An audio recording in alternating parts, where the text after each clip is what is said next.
والسلام على خاتم الأنبياء والمرسلين وعلى آله وأصحابه أجمعين ومن تبعهم بإحسان إلى يوم الدين. علماء کرام درد الإلحاد درسون روان دي تقریبا 15 اعتراضات من ذکر کړو.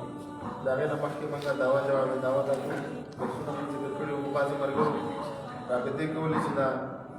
بعضې اصول بعضې درسونه موږ نه دي اورېدلي او تاسو دا ویډیو په شکل کې ریکارډ کړئ چې دوباره موږ استفاده وکړو. نو د هغې په بنیاد باندې موږ د دې کتاب یو څو اصول یو څو مفید اصول هغه موږ بیانوو. کله چې تاسو د دهریانو ملحدینو سره بحث مباحثه راځي دا اصول بس تاسو په ذهن کې وي. د دې اصولو په بنیاد به تاسو هغوی سره خبرې کوئ نو انشاءالله تاسو ته به فایده وي. که چېرته د دې اصولو نه هټ کر تاسو هغوی سره خبره کوئ نو تاسو ته به هېڅ جواب نه جوړېږي او تاسو به بیا څه کېږي، تاسو ته به خپل عقیده او نظریه باره کې شک او شبهات ښکاره کېږي. حالانکې هغوی به تاسو ته څه کوي، هغوی به تاسو ته دوکه درکوي، مغالطه به درکوي. د هغوی مغالطه به تاسو د دې اصولو سره وپېژنئ. موږ په دې کې اصول ذکر کړي دي او دا زموږ مشران او کافرین د امت په دا په خپلو کتابونو کې ذکر کړي دي. هغه وخت کې چې هغه وخت کې دا فتنه لا دومره خوره هم نه وه، اوس دا فتنه دومره زیاته خوره شوه چې دا کالجونو نوشتیانو ته او دغه شانته کې زموږ معاشرې ته راورسېدله. د دې فتنې نه تقریبا د کم عمره هلکان دا متاثره کېږي چې د 15 کال نه واله تر د 15 کال پورې د دوی دا عمر وي نو د دوی ذهن کچه وي. نو هغه به موږ انشاءالله موږ د نورو درسونو کې وضاحت کوو چې د مسلمانانو په معاشره کې التحاد ولې خورېږي. هغه ځان له یو موضوع ده، هغه به ځان له انشاءالله بحث کوو. نن موږ یو څو مفید اصول تاسو ته بیانوو. اول اصل پکې دا دی یو څیز په پوهه او عقل کې نه راتلل، دا د دې خبرې دلیل نه دی چې دا څیز دی باطل دی. یو شیز به ستا په پوهه او عقل کې نه راځي، ته به وایې لکه دا نشته دی، ما ته یې وښیوه الله رب العزت کوم دی، ما ته یې وښیوه جنت کوم دی، ما ته یې وښیوه. داسې ونه خو موږ عقل هم نه منیو چې هغه نه د 1000 کاله اصلي دي تاویږي. دا خو څه وایي دا په پوهه او عقل کې نه راځي. نو موږ به ورته وایو چې بھائی یو څیز په پوهه او عقل کې نه راتلل دا د دې خبرې دلیل نه دی چې دا څیز دی باطل دی. لکه موږ دوی ته دا وایو نیوټران چې دي دا د مادې دپاره مهم اجزا دي، نیوټران الکتران او پروټان. نیوټران اوسه پورې څوک هم نشي دا سټیفن هاکینګ په خپله باندې په خپل کتاب وقت مختصر تاریخ کې په خپله لیکي. وایي کله نه چې جے جے تامسن په نوم باندې یو فلسفي دی، وایي ده چې کله نه دا ایجاد کړي دي اوسه پورې دا یعنې دا معلوم کړو دا خو مخکې نه موجود دي. د بیګ بینګ چې کله وشلو دا دنیا وجود ته راغله د ساینس د نظریې مطابق. نو هغه وخت کې دا الکتران هم موجود و، نیوټران هم موجود و، پروټان هم موجود په دې کې. خو اوسه پورې نه الکتران چا لیدلي دي، نه پروټان او نه الکتران او نه نیوټران. بل په خپله باندې همدا سټیفن هاکینګ بابا وایي په کائنات کې تاریک ماده موږ نشو لیدلی، یو ساینسدان یې نشي لیدلی. حالانکې دا تقریبا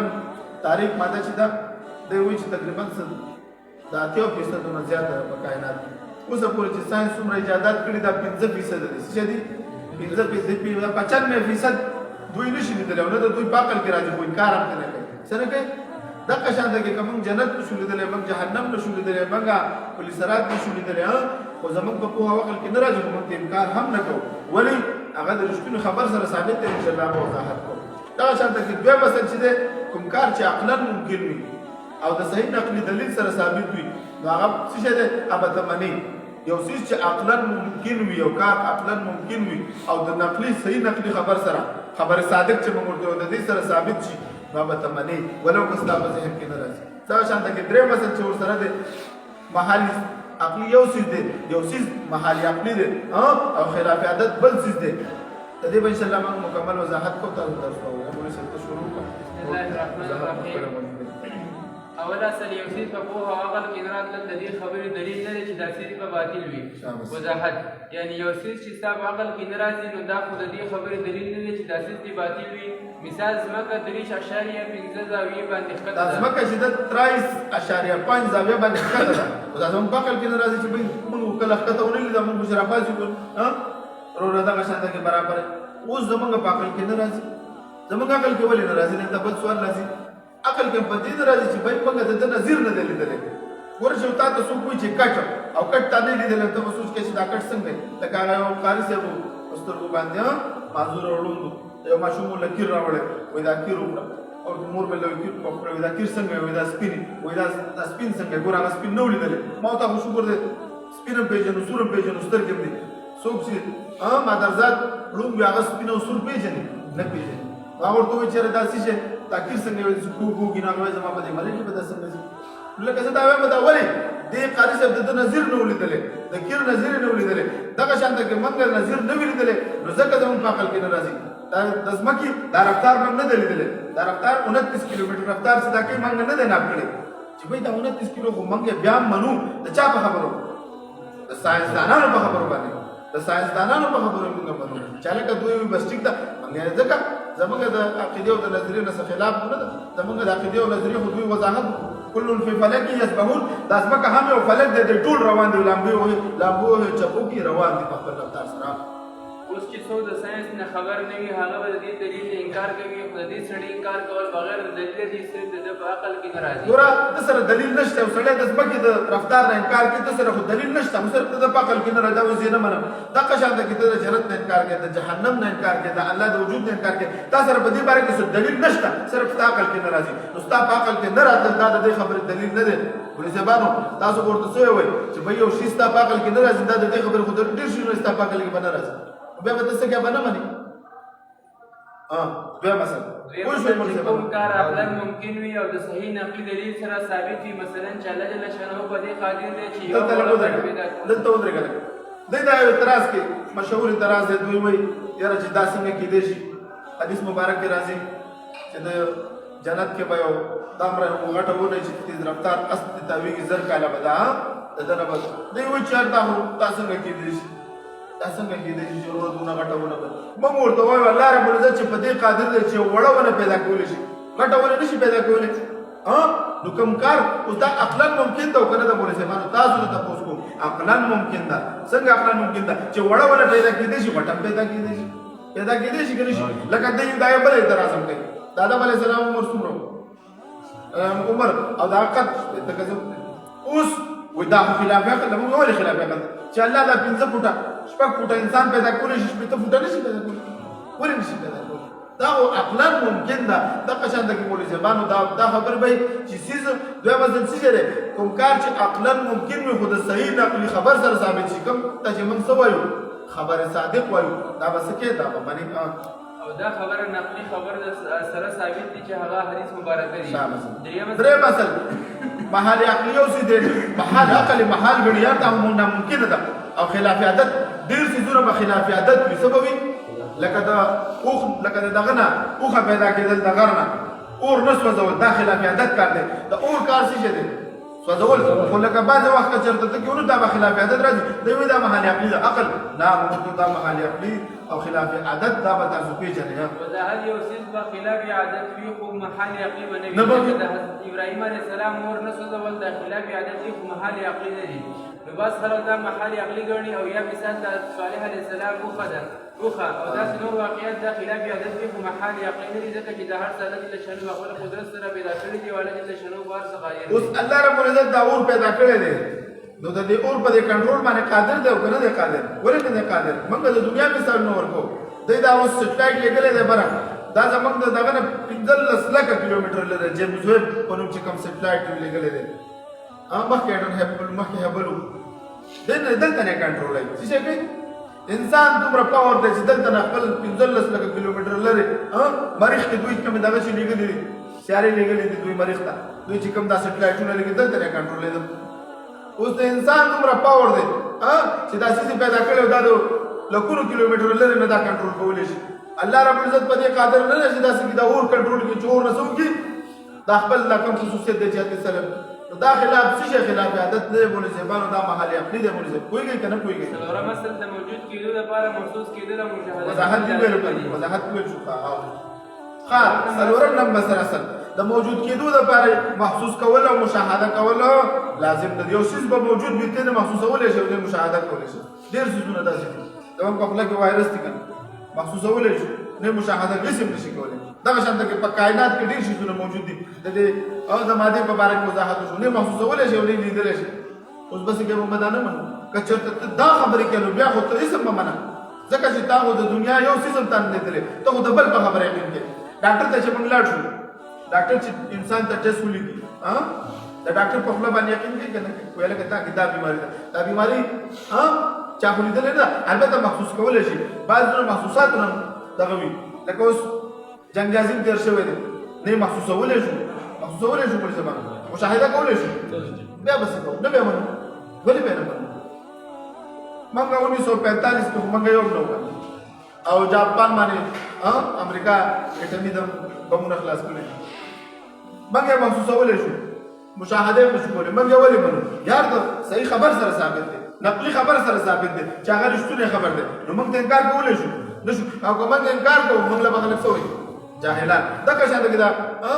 دا مولدین ته هم جاهلان دي بغیر د دلیل انکار کول نه ته خو یو دلیل پیش کړه په خپله مدعا باندې وضاحت باسدونه مشاهدې سره ثابت کېږي لکه ورځ او شپه راتل دا مشاهدې سره هر انسان ګوري او باسدونه په حواس سره ثابت کېږي لکه اواز اورېدل دا په غوږونو سره ثابتېږي وغیره او باسدونه په عقل سره ثابتېږي لکه لوګی لیدلو سره ستا په عقل کې راځي چې اور لګېدلی دی هلکې اور تا لیدلی نه دی او باسدونه په صحیح نقلي خبر سره ثابتېږي لکه د مخکې اقوامو نه خبرېدل دا په نقلي خبر سره ثابتېږي دا وضاحت وشو مولوي صاحبانو پنځم نمبر په منقولات محضه باندې دلیل قائمول صحیح نه دي منقول دی خبرې منقول دي تاریخ منقول دی سکندر اعظم راغلی و الاګوهان چنګیز خان دا اوس چنګیز خان باره کې راځي 3 کروڑه کسان وجري دي سو 3 کروڑه اوس ته دلیل په پیش کوم زه خو هغه وخت تاریخ لیکلي معتبر مورخینو لیکلي ته به باندې اوس چې څوک وایي چې بھائی چنګیز خان یو کسب نه وجلې واه مسلمانانو موږ سره په دې څه دغه شته موږ ورته چې کتابونه د په باره کې لیکلي دا غټ کافر غټ ظالم انسان لکه د فرعون په باره کې موږ سره دلیل موجود قرآن کریم دغه شان کې د تاریخ اکثر دغه دي د دوی چې کومه خانه جنگیری شوی د یورپ په خپل وای موږ په هغه باندې دلیل نشو پیش کولای البته منقولات محضه دي موږ بس منقول شوی دي دا منقول منل ته لپاره کافي دي منقولات محضه باندې دلیل قائم کول صحیح نه دي او د دې لپاره د دلیل مطالبه هم ضروري نه ده وضاحت مثلا چا وایي چې چنګیز خان په نورو ملکونو حملې کړې دي نو اوس که څوک وایي چې په دې خبره دلیل پیش کړه چې حملې کړې دي نو د دې جواب دا دی دا ممکن ده چې هغه معتبر مورخینو ذکر کړي ده همداسې چې یو څیز صحیح نقلي خبر سره ثابت شي د هغې منل واجب دا به بیا ته منې که ستا زړه ښه او که ستا زړه بد وي په صحیح نقلي خبر سره دا ثابت شوی دی شپږم اصل دلیل یو څیز دی او نظیر جدا څیز دی مولوي صاحبانو دا ډېره هغه خبره ده دوی دا دهریان ملحدین ما چا شهزاد سره مناظره ما ته ویل ما ته وښایه ما ورته ویل څه مني ته مانه د زه مدعي نه به د دلیل مطالبه کولی شي د نظیر څه ته وایي ما ته وښایه چې دا کار شوی دی شي چې ثابتېږي په نظیر سره که دلیل سره ثابتېږي شاباسي تاسو ته به دا خبره معلومه وي د دنیا چې څومره عدالتونه دي پرون دې تحریص والو کو وایي د الله به امتحان ولې د بندګان نه اخلي باید امتحان ثبت شي خو ولې د دنیا د نظام ته وباسه به په الله اعتراض په امتحان کې د انسان ترقي کېږي کوټه او کره پکې معلومېږي چې دا محنتي دی او که دا غبي دی دغه شان ده چې د دنیا یو عدالت ته ماته وښیه چې په نظیر فیصله کړي هغه څه وایي جج قاضي چې فیصله کوي په څه کوي په ګواهانو سره اوس کله یو قاضي د مدعین او دغه نه مطالعین دغه ته پوښتنه کوي چې په نظیر راغلی او که چا کوم قاضي داسې وکړه هغه نه به خلک څه وایي د جهالت نسبت کوي دغه شان ده چې دا ملحدین دا هم جاهلان دي نه دعوه پیژني نه جواب دعوه پیژني نه دلیل پیژني نه نظیر پیژني د مدعی نه د دلیل مطالبه خو کولی شي خو د نظیر مطالبه کې نشي کولی مولوي وضاحت اول دغه یو د پنځم اصل دلیل یو څه نمبر اصل دلیل یو څیز دی او نظیر بل څیز دی وضاحت مدعی نه دلیل مطالبه کولی شي خو د نظیر مطالبه ترې نشي کولی مثلا د موسی علیه السلام د امثال نه به مار جوړ شو د دې مبارک کې خو د دلیل مطالبه کولی شي خو د نظیر مطالبه کول چې ما ته یو وښایه دا خبره صحیح نه ده دلته دوی دا اعتراضات دي دا ټول اعتراضات په دې کې ختم شو دوی وایي یاره دا عیسی علیه السلام به مړي ژوندي کول موږ له یو کړی وښیو چې ژوندي کړي تاسو یو ضرورت په قرآن کې راځي چې موسی علیه السلام تامسان موږ له وښیو موږ ته طالبانانو تاسو موږ له دلیل وغواړه چې په کوم ځای کې راغلی موږ به له صحیح خبر سره ثابت کړو لیکن نظیر پیش کول نظیر موږ ولې نشو پیش کولی مخه وضاحت شو عقل نه دی لیدلی عقل هغه شیز نه دی لیدلی ځکه موږ نظیر نشو پیش کولی زموږ په مخ کې که وشي موږ به دله بیا نظیر پیش کړو لکه د کټ مثال او داسې نور چې موږ ذکر کړو اووم اصل په دلیل عقلي او نقلي کې د تعارض څلور صورتونه دي اول چې دواړه قطعي وي دا ګوره دلایل په دوه قسمه دي یا به عقلي دلیل وي یا به نقلي وي نقلي دلایل موږ سره قرآن کریم دی احادیث مبارکه ده اجماع د امت دی دغه شانته کې زمونږ فقه ده دا زمونږ نقلي دلایل دي لیکن موږ سره عقلي دلایل دا ټول کائنات دا الله کتاب ګرځول الله رب العزت قرآن کریم ټول اکثر عقلي دلائل بیان کړي څه ومن آیاته خلق السماوات والارض واختلاف السنتكم والوانكم دا عقلي دلیل نه او نخې نښانې د الله لري د کائنات پیدا کول اوس تاسو د جبو دا بدلېدل څنګه وروره موږ په پښتو کې خبرې کوو نور داسې خلک دي په پښتو نه پوهېږي دا د کوم ځای نه راغلی والسنتكم جبه والوانكم رنګونو ته وګورئ د یو بل نه جدا په کور کې د پلار 10 زامن 12 زامن 6 زامن د هغوی رنګونه یو بل نه جدا تاسو سوچو کې دا فنګر پرنټ دا جدا دا د الله په وجود باندې دلیل دی که نه دی مولوي صاحب دغه شان د الله رب العزت مختلف ده نو دا عقلي دلیل او عقلي دلالت څه ته وایي تاسو د مولوي صاحبانو تاسو چې کله د دهریت خلاف کله کار کوئ نو دا ټول کائنات څه دی دا یو کتاب دی عقلي دلایلو کې په دې کې به تاسو ته دلایل ملاویږي او تاسو به دوی ته پیش کوئ او نقلي خبر الحمدلله موږ ته موجود دی موږ ته یاد دی خو نقلي خبر به زموږ مقدم وي ابا عقلي خبر ورپسې وروسته ذکر کوو لکه د دهریانو چې دا اعتراض وکړو چې اقرا ما انا بقارئ باندې دوی اعتراض وکړو چې کتاب نشته دا خو په عقلي دلایل د دې موږ بیانولی شو خو موږ سره نقلي خبر موجود دی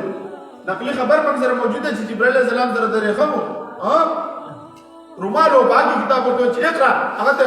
اشاره وکړو نبی علیه السلام چې ما انا بقارئ زه خو لوستون کې نه یم نو موږ بس کول به نقلي خبر ذکر کوو وروسته به ورپسې بیا عقلي خبر ذکر کوو نو څلور دغه صورتونه دي مولوي صاحبانو عقلي او نقلي دا کله بعض وخت تعارض هم راتلی شي هغه څلور صورتونه موږ ذکر کړي دي اول چې دواړه قطعي وي د دې څه وجود نشته دی ځکه د صادقینو په خبره کې تعارض محال دی دې ته زموږ چیلنج دی چې په عقلي او نقلي دلیل کې دوی څو کې داسې یو تعارض دی راولي هېڅ کله داسې کېدی نه شي دویم چې دواړه ظني وي نو هلته دواړه جمع کولو ګنجایش دواړه ظني وي دریم نمبر دا چې دلیل نقلي قطعي وي او دلیل عقلي ظني وي نو دلته به دلیل نقلي مقدمي په دلیل عقلي باندې ځکه دلیل نقلي قطعي دا قطعي دی که نه ظني باندې څلورم چې دلیل عقلي قطعي وي او دلیل نقلي ظني وي دلته به دلیل عقلي مقدمي په دلیل باندې دلیل ظني باندې مثال یو انسان ته وایي چې درولي خان سر 9 بجې مدرسې کې او بل کتر ته وایي چې نه درولي خان نو ما سره په کور کې وو دا دوه حکمونه دي یو به صحیح او بل به غلط وي نو دلته چې کوم کس تاسو بیان کوي په دې به معتبر سړی خبره منلی شي ځکه هغه صادق وي او رښتیا وایي او د غیر معتبر سړی خبره به رد کولی ګوره دلته دا څلورم دغه چې دی که نه څلورم دلیل عقلي دا قطعي وي دلیل عقلي دی خو قطعي دی مولوي صاحب خو دلیل نقلي در سره موجود دی دا ظني دی دې وخت کې به څه کېږي دې وخت کې چې کم کس تا ته خبر درکړو د ده خبره کړي چې کم صادق وي د ده به منې لکه زرولي خان 10 بجې یو کس درله و چې په کور کې په لویه مدرسه کې دلته اوس دا دواړه کې یو تعارض راغلی دلته به د چا په خبره باندې کم سړی چې صادق وي او رښتیا وایي دا خبره به منلی شي او کم چې غیر معتبر وي دا خبره به رد کولی شي نو دغه درس دا اور اصول موږ ذکر کړو حال انتباهات اشرف علي تابع رحمت الله علیه مفید کتاب دی دې کې ښایسته دا کړي دي دا اصول موږ دغه ذکر کړي سبا به انشاءالله بیا بل درس کو دوستانو کوشش کوئ دا درسونه مخکې شیر کوئ ډېر اهم درسونه دي اوس موږ دوباره دې نه بس د خیر مغربي فکر او فلسفه هم بیانوو دعوه جواب دعوا د مریدینو سره بیانوو تفریحات او دا ټول انشاءالله بیانوو ناظرانه انداز کې چېرې انشاءالله د اخریانو مریدینو سره به تاسو په کوم انداز بحث کوئ واخر دعوانا الحمدلله رب العالمین